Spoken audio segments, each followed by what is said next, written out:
Kali ini bisikan Roma saya bincang-bincang sendiri nih dalam rangka mengklarifikasi kehadiran saya di PBNU, di mana terjadi banyak gorengan-gorengan karena ada berita bahwa Rhoma Irama sudah bertobat tentang Ba'alawi. Rhoma sampai detik ini masih dalam keyakinan hakul yakin. Begitu saya datang ke PBNU, masuklah ke ruangan ke aula. Nah, ini kejutan yang pertama, tiba-tiba di sana ada satu sosok Ba'alawi. Begitu saya naik ke panggung, kejutan kedua terjadi. Di balik pertemuan yang mesra itu, ada satu hal yang mengganjal, adanya polemik kan gitu ya.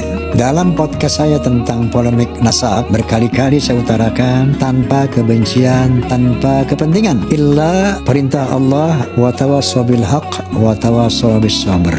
Qulil haqqa walau kana murra. Saya harus mengatakan yang benar walaupun itu pahit.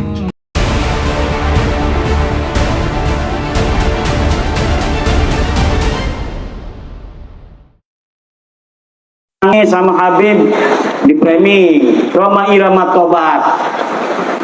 Rhoma Irama itu memang beliau itu wataknya begitu, itu watak orang Banten. Beliau ini kan masih keturunan Sultan Agung Tirtayasa.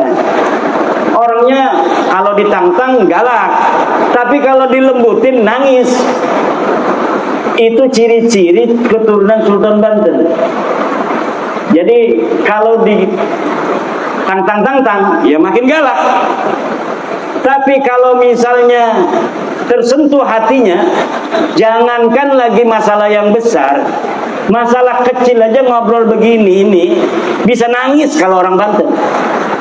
Ini kalau umpamanya lebaran itu ya enggak salah-salah banget rasanya kemarin, tapi nangis semua kalau kita salaman itu sama keluarga. Ada sepupu saya kalau jadi imam bergerung-gerung, kalau ngobrol tersentuh sedikit ngobrol langsung nangis. Kemarin itu Rhoma itu Raja Dangdut terharu, dia diundang oleh LDNU. Dia tidak tahu kalau ada Habib di situ. Diundang oleh LDNU untuk memberikan kisah bagaimana dakwah beliau dengan musik. Nggak tahu kalau ada Habib. Nah, ternyata Habibnya nggak marah. Kan Rhoma Irama itu setelah beliau mengundang saya dicaci maki oleh Habib-Habib. Kata Rhoma Irama, saya tidak percaya ente itu cucu Nabi, tapi bukan memutuskan persahabatan. Kita tetap sahabat. Beliau ini sahabatnya Rizik Syihab. Beliau ini sahabatnya para kabir-kabir. Saya hanya tidak percaya kamu cucu Nabi saja. Kalau berteman kita biasa. Wong namanya mengakui cucu Nabi atau bukan itu bukan rukun iman kok. Saya hanya tidak percaya kamu cucu Nabi, tapi kita tetap bersahabat. Tetapi Rizik Syihab nggak mau, malah mencaci maki. Bahar Smith malah mencaci maki. Nah, ketika ada Habib itu di PBNU yang hadir, baik sekali adabnya, terharu itu.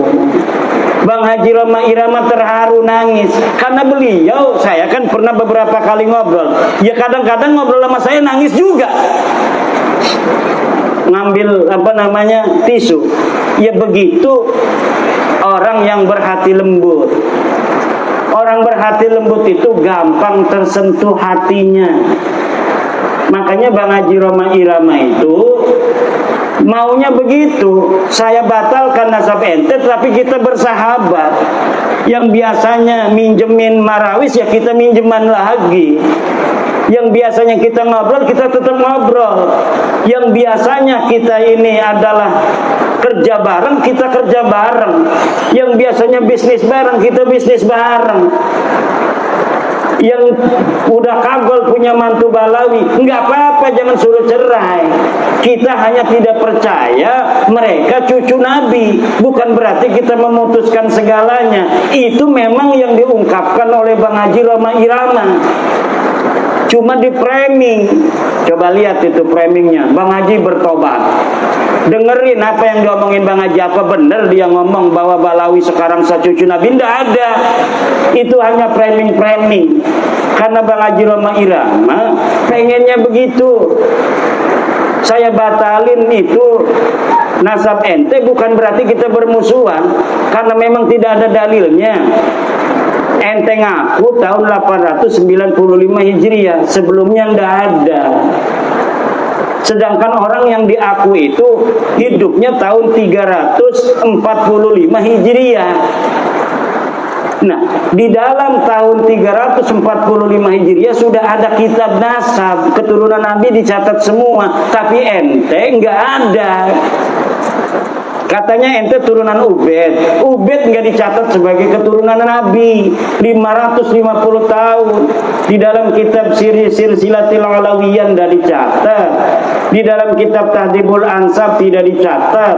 Muntaqilatut Talibiyah tidak dicatat. Al-Majdi tidak dicatat. Itu semua di abad 5. Masuk ke abad 6 ada kitab karya Imam Al-Fahru Raji, Kiai Haris. Imam Al-Fahru Raji itu seorang ahli tafsir, ahli usul fikih. Kalau ada lafaz al-imam dimutlakkan dalam usul fikih, maka al-muradu al-imam ar-Razi. Nah, beliau menulis kitab nasab. Beliau menulis kitab nasab namanya Asy-Syajarah Al-Mubarakah. Beliau menulis Ahmad bin Isa punya anaknya cuma 3, Muhammad, Ali, dan Husain. Tidak ada anak yang bernama Ubed. Itu tahun 597 Hijriah. Kemudian muridnya penulis kitab Al-Fahri itu wafat 614 Hijriah. Menulis juga tidak ada nama Ubed sebagai anak Ahmad bin Isa. Kemudian kitab Al-Asili, kemudian kitab As-Sabatul Muson, kemudian kitab Umdatul Talib Al-Kubra. Semuanya tidak ada yang nulis bahwa Habib ini putune Kanjeng Nabi. Tidak ada. Lah lamun wis mengkono niku premen kita arep dikon dipaksa-paksa ngakui. Wong kita wis ngedeleng kita belaka. Premen maning ukur urusan aneh. Apa kita harus berbohong gitu demi kamu? Bahwa kamu cucu Nabi, walaupun kita nggak percaya kan nggak bisa. Jadi udah, kata saya, ini udah selesai. Bahwa ente bukan cucu Nabi. Tes DNA aneka melenceng di Haris. Wong India, wong Kaukasus, bukan orang Arab, nggak ada keturunan Arab sama sekali jalur laki-lakinya itu, nggak ada.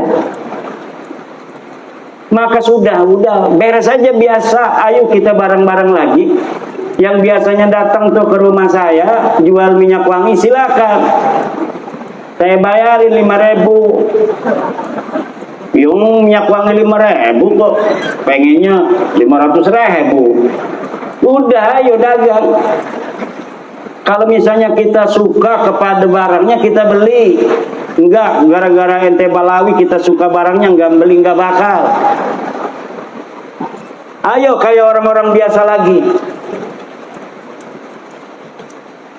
Bahwa ente bukan cucu Nabi itu sudah hakul yakin. Tajalla tajalliyan zahiran bayyinan. Orang yang masih percaya itu dosa besar itu, Kiai Suwarman itu. Premen orang dosa besar yang menisbatkan orang yang bukan cucu Nabi diomong cucu Nabi.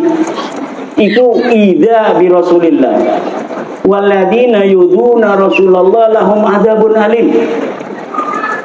Orang yang menyakiti Rasulullah itu akan mendapatkan siksa yang besar.